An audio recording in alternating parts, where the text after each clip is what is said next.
Bida, nining adlaw ako si Randy Ponches, Santo Dugma Pohon. Adios. Musunod ang Injilos.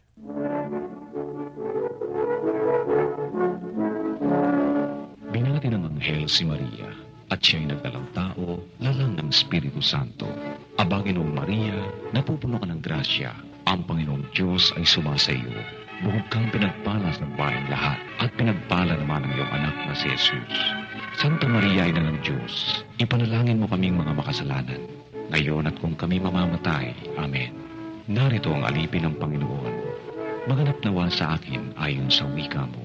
Aba, Ginoong Maria, napupuno ka ng grasya. Ang Panginoong Diyos ay sumasa iyo. Bukod kang pinagpala sa babaeng lahat, at pinagpala naman ang iyong anak na si Jesus. Santa Maria, Ina ng Diyos, ipanalangin mo kaming mga makasalanan, ngayon at kung kami mamamatay. Amen.